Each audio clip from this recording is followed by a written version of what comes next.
Russia's Oreshnik operation was a propaganda stunt to exaggerate its military power and intimidate the West, but it faltered due to poor coordination and inflated claims. The author of the Resurgam Telegram channel discussed the issue. In early December, the Moscow Times published an article titled "Kremlin Stages Oreshnik Propaganda Blitz as Nuclear Threats Lose Their Potency."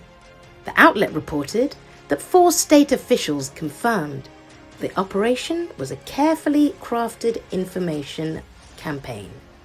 According to them, brainstorming sessions focused on countering Western support for Ukraine, particularly strikes allowed by the UK and US, and intimidating European countries like Germany. The campaign was a classic example of military propaganda designed to exaggerate the capabilities of Russia's military-industrial complex. A Kremlin official revealed that the operation unfolded in stages, including the missile strike dubbed Oreshnik, viral footage on social media, and targeted coverage in foreign media. Key participants included Russian Foreign Ministry spokesperson Maria Zakharova and Kremlin media overseer Alexei Gromov, with Gromov allegedly calling Zakharova mid-briefing with foreign journalists in what insiders termed an intentional Easter egg of the operation. The climax came when Putin himself promoted the missile's capabilities during a CSTO summit, aiming to bolster his image domestically and justify his inability to enforce red lines. Putin's narrative shifted, claiming that the new missile system made nuclear threats less relevant. He sidestepped questions about Russia's nuclear doctrine, suggesting the missiles alone served as a deterrent. The operation, however, fell short of its intended propaganda impact, prompting an extension. Belarusian leader Alexander Lukashenko joined the campaign, announcing plans to host Oreshnik systems in Belarus, with Russian state media pushing claims of producing 25 missiles per month.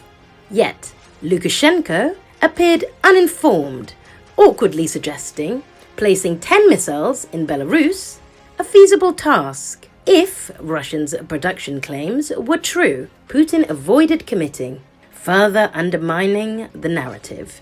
This misstep highlighted inconsistencies in the propaganda effort. Lukashenko's lack of coordination and reliance on inflated production figures placed Putin in a precarious position, exposing the campaign's theatrical nature. The incident illustrates the fragility of Moscow's attempts to project strength while sowing doubt about its actual capabilities.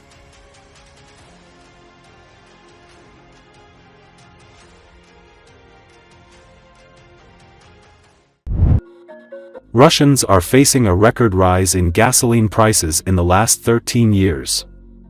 The Moscow Times writes about this. The cause was reportedly drone attacks on oil refineries, which led to a reduction in fuel production by more than 10% in the first half of 2024. As of December 23, gasoline has increased in price by 11% and costs an average of 60.57 rubles or 60 cents per liter. Moreover, in remote regions, such as the Far East, prices exceed the average by a quarter. The publication notes that the price increase was the largest since 2011, when the cost of gasoline jumped by 14.9%. For the first time in 6 years, gasoline prices are growing faster than overall inflation, which, according to estimates from the Russian Ministry of Economic Development, will be 9.7%.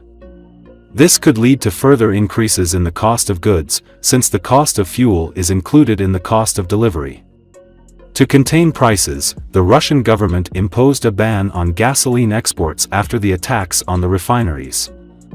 By the end of May, the decline in fuel production reached 20% compared to December 2023.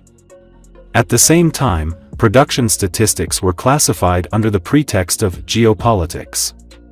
In 2025, analysts predict a further increase in gasoline prices in the Russian Federation within 10 to 15%, and in an unfavorable scenario, up to 20%. The reasons will be an increase in transportation tariffs, an increase in excise taxes, and the impact of the ruble devaluation. The changes could bring an additional 170 billion rubles or $1.7 billion to the Russian budget, but will become a burden for consumers. Let us recall that recently, Ukrainian drones attacked the Novoshakhtinsky oil refinery in the Rostov region of the Russian Federation on December 19. As a result of the raid, at least one fuel tank burned down.